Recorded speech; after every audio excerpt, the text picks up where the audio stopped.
California that they believe were connected in some way to what happened to these three women. Of these suspects, two were of particular interest to the police. They were half brothers Eugene Dykes and Michael Warren. They had been arrested shortly after Terrence Wallen had been found for shooting at a police officer and for several drug charges and for violating their parole.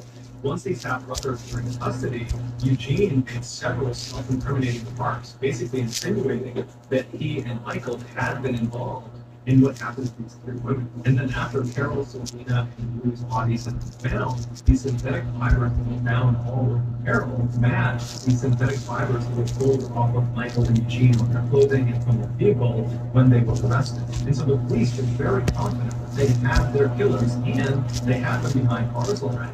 But they still needed to compile evidence before they could formally charge them and make their public opinion.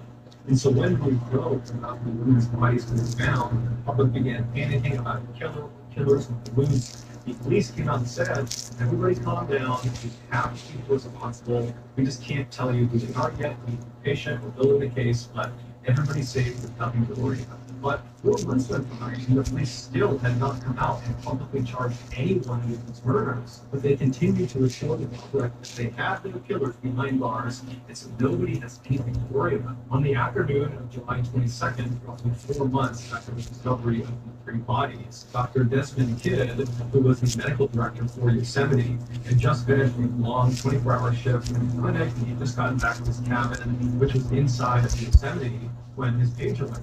And so he went to a phone, he dialed a number that was on his pager, and the park dispatcher picked up and said, hey, Dr. Kidd, can you be a part of the search for a missing person? And Dr. Kidd said, sure, I'd love to help. And then there was a pause, and the park dispatcher said, hey, just so you know, there are law enforcement implications with this one. And then before he could clarify, he hung the phone. So Dr. Kidd was really confused what he meant about these implications, because in the past 3 years he worked at this park. He had, unfortunately, been involved in many searches for missing people in the park, but they were never tied to any sort of criminal activity.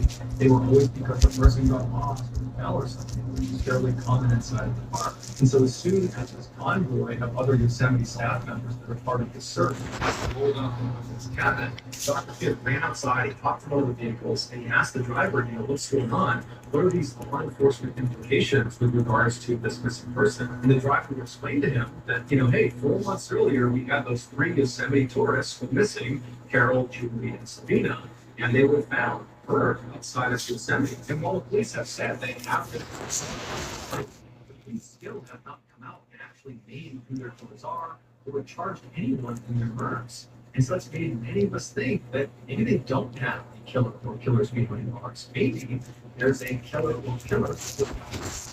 And unfortunately, she's gone missing inside the park. She's gone missing in very mysterious circumstances, which has led many of us to think that it's possible, if there really is a killer out there,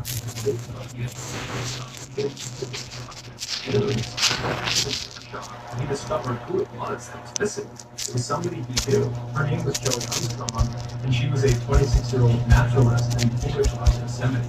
A naturalist is like an expert tour guide that knows everything about the park. Dr. Kidd and the rest of the convoy of Yosemite staff that were going to be a part of the search sped around the corner and went down this unmarked road with huge trees on either side, and then eventually they came out of this heavily forested road and they entered into this unbelievably beautiful meadow. And on the very far end of this meadow, was one cabin.